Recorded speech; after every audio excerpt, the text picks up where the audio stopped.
नमस्कार मित्रों। आज हम एकता कविता को पढ़ना चाह रहे हैं।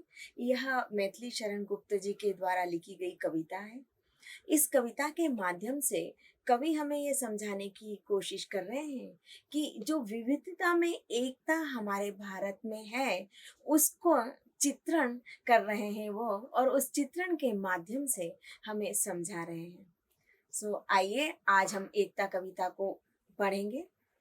आओ मिले सब देश बांधव, हार बनकर देश के साधक बने सब प्रेम से, सुख शांतिमय उद्देश्य के। क्या सांप्रदायिक भेद से है एक की मिट सकता अहो, बनती नहीं क्या एक माला विविध सुमनों की कहो। यहाँ कवि कितनी अच्छी बात हमें बता रहे हैं।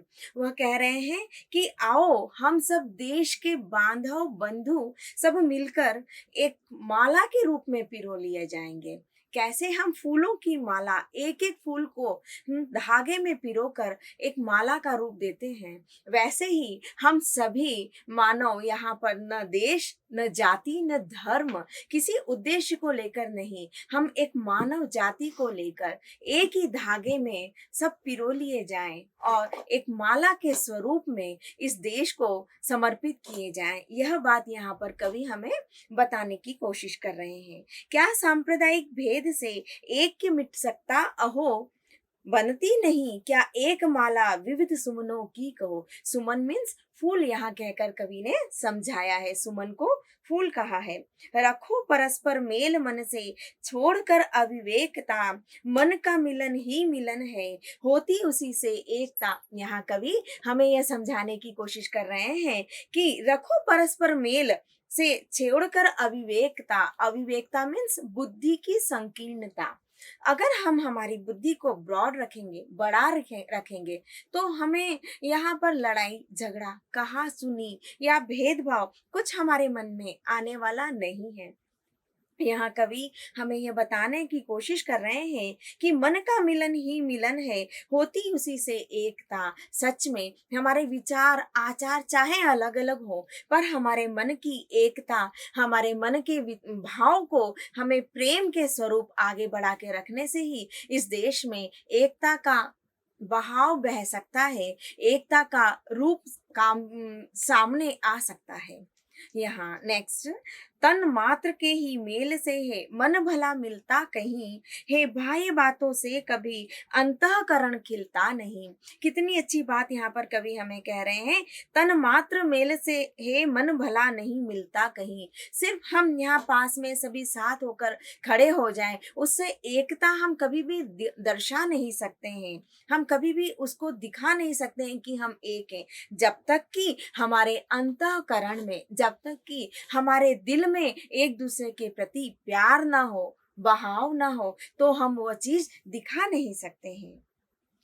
हे कार्य ऐसा कौन सा, साधे न जिसको एकता। कितनी बड़ी बात यहाँ कवि ने हमें कही है। कौन सा ऐसा काम है जिसको कि हम एक होकर नहीं कर सकते हैं। एकता में बहुत शक्ति है, एकता में बहुत ताकत है। अगर हम एक हैं तो हम बहुत कुछ कर सकते हैं।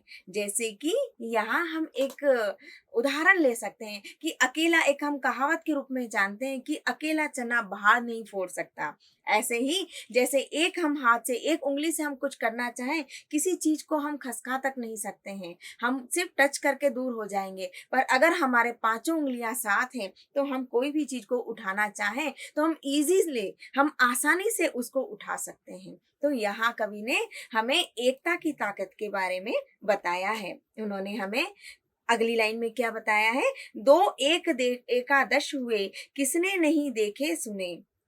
तो हाँ, शून्य के भी योग से है अंक होते 10 गुने। यहाँ कवि हमें बताना चाह रहे हैं, एक और एक मिलकर 11 हो जाते हैं, तो हम आपस में मिलकर क्यों नहीं लाखों करोड़ों हो जाएं। यहाँ उन्होंने एक और शून्य की महत्ता को भी समझाने की कोशिश करी है कि एक शून्य, अगर एक के बाद में शून्य लगा दिया जाता है तो उसकी वैल्यू कितनी बढ़ जाती है, और अगर एक के बाद एक और कितने ही शून्य अगर उसमें जोड़ दिया जाए तो उसकी वैल्यू हम सब समझ सकते हैं। यहाँ उन्होंने प्रत्येक जन को बंधु अपना जान ले, सुख दुख अपने बंधुओं को आप अपना मान ले। यहाँ उन्होंने कहा है कि हर एक को अपना बंधु हम क्यों नहीं बना सकते? हम क्यों आपस में भेद कर देते हैं कि तुम मेरे बंधु हो, तुम मेरे मित्र हो? रास्ते में अगर हम जा रहे हैं और अगर हमें कोई ऐसा मानव मिल रहा है कि जिसको हमारे हेल्प की जरूरत है, अगर हमारे थोड़े से सहयोग से वह व्यक्ति उठ सकता है, तो क्यों नहीं हम उसकी सहायता कर सकते हैं? ऊपर वाले ने हमें दो हाथ दिए हैं हेल्प करने के लिए, किसी की मदद करने के लिए। तो यहाँ कवि ने हमें कहा है, प्रत्येक जन प्रत्येक बंधु, हर एक व्यक्ति को, जन मीन्स मानव, हर एक व्यक्ति को, हर एक प्राणी को अपना बंधु मानो, अपना दोस्त, अपना सखा मानो। तो सुख दुख अपने बंधुओं को आप अपना मान लो। हम अपने सुख और दुख आपस में बांट सकते हैं अगर हम अपना मित्र मानेंगे तो।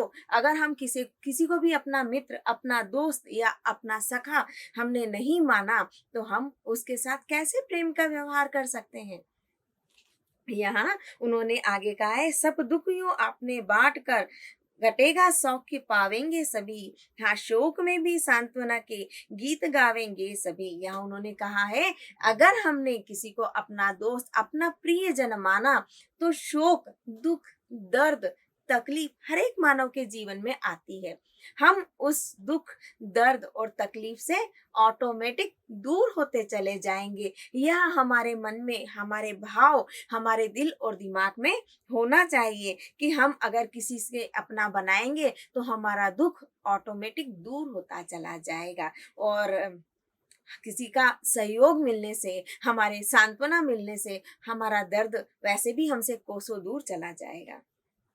यहाँ कवि कह रहे हैं, अनुदारता दर्शन हमारे दूर सब अविवेक हो, जितने अधिक हो तन भले हैं, मन हमारे एक हो। यहाँ कवि कह रहे हैं, चाहे कितने ही अलग अलग रूप में हम यहाँ पर खड़े हों, चाहे कितने ही मानव अलग खड़े हों तन में, कोई छोटा है, कोई मोटा है, कोई गोरा है, कोई काला है, सभी रूप में अपने अपना रूप लेकर व्यक्ति खड़े हुए हैं, पर हमारे मन, हमारा दिल एक होना चाहिए। क्योंकि अगर हमारे मन एक हैं तभी तो जीवन में एकता हासिल हो सकती है। नहीं तो ऐसे हम एकता सिर्फ बोल कर सकते हैं, हम दिल और दिमाग से एकता को साबित नहीं कर सकते हैं।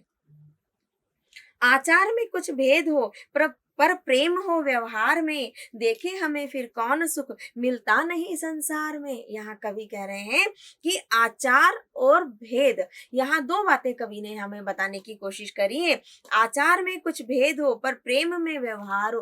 ठीक है, आपके और मेरे विचार नहीं मिल सकते, वो एक डिफरेंट बात है, वो अलग मैटर है, सच में हो सकता है। हर एक व्यक्ति का अपना माइंड होता है, हर एक व्यक्ति का अपना दिमाग होता है, उसके अपने विचार होते हैं। हम यहाँ किसी के विचारों को बांध नहीं सकते हैं। तो विचार तो क्या कह सकते हैं कि हम बिना लगाम का घोड़ा होता है।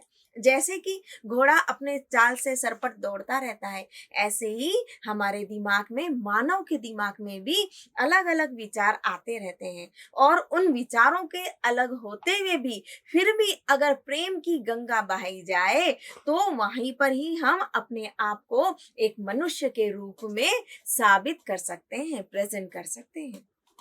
यहाँ उन्होंने कहा है, भगवान देखें, भगवान कहते हैं स्वयं ही भेदभाव को तजे, हे रूप मेरा ही मुझे जो सर्वभूतों में तजे। ये सर्वभूतों में भगवान भी यहाँ पर कह रहे हैं कि जो जानता मुझ में सभी, सब में मुझे, मुझको सभी में जानता, हे मानता मुझको वही, मैं भी उसी को मानता। यहाँ कवि हमें यह समझाने की कोशिश कर रहे हैं कि भगवान भी हमें यह कहना चाह रहे हैं कि जो मुझे मानेगा, हर मानव में मेरा रूप होगा, हर प्राणी मात्र में मेरा रूप होगा, मेरा भाव होगा। अगर आपको एकता चाहिए और अगर आप चाहते हैं कि भगवान का, ऊपर वाले का आशीर्वाद या उसका साथ हमारे साथ हो, तो हमें हर एक मानव को, हर एक प्राणी मात्र को अपना भगवान का स्वरूप मानकर उसकी सेवा करो, उसकी मदद करो।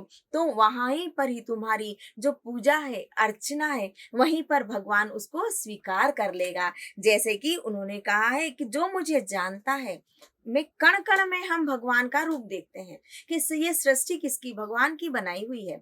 हर एक जगह हर एक में हम भगवान का रूप कहते हैं, प्राणी मात्र में भगवान का रूप हम मानते हैं, तो फिर हम उसकी पूजा क्यों नहीं कर सकते?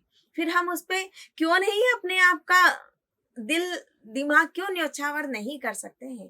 तो यहाँ कवि ने हमें बहुत अच्छे से समझाया है कि ईश्वर भी यहाँ कह रहे हैं कि अगर तुमने प्राणी मात्र में मेरा रूप मान लिया तो मुझे तुमने जान लिया। अगर तुमने सिर्फ मेरे को अंदर मंदिर में ही पूजा, या मंदिर, मस्जिद, गिरजा, गुरुद्वारे वहीं जाकर पूजा, ठीक है, मैं तो वहां ही हूँ, पर मगर मेरा रहना का स्थान जो मैंने यहाँ बताया है, कण कण में मेरा रहने का स्थान है, तुम वहीं मेरी पूजा कर लो, वहीं मुझे मानकर मुझे अर्पित कर दो, वहीं किसी की हेल्प कर दो, मदद कर दो, तो मेरा आशीर्वाद आपके साथ ही होगा, और मेरा रूप जो चाहते हो वहीं पर ही तुम्हें स्वीकार कर लिया जाएगा। यहाँ कवि इस लाइन, इन पंक्तियों के माध्यम से हमें कवि का जो रूप हमारे सामने आया है कि वह भगवान का भी रूप दिखा रहा है, और यहाँ वह हमें बहुत कुछ समझाने की कोशिश कर रहा है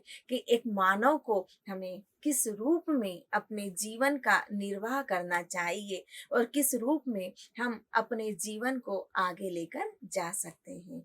इस कविता के माध्यम से हम बहुत कुछ सीख सकते हैं और बहुत कुछ समझ सकते हैं। और यहाँ मैं ये चाहती हूँ कि हर एक विद्यार्थी, और हर एक नहीं ओनली विद्यार्थी, यहाँ पर हर एक व्यक्ति, हर एक मानव इस बात को समझ ले तो हमारा जीवन तो सार्थक है, साथ में हमारे देश का भविष्य भी उज्जवल होगा। इसी कामना के साथ में आशा करती हूँ आपको यह कविता समझ में आई होगी। धन्यवाद।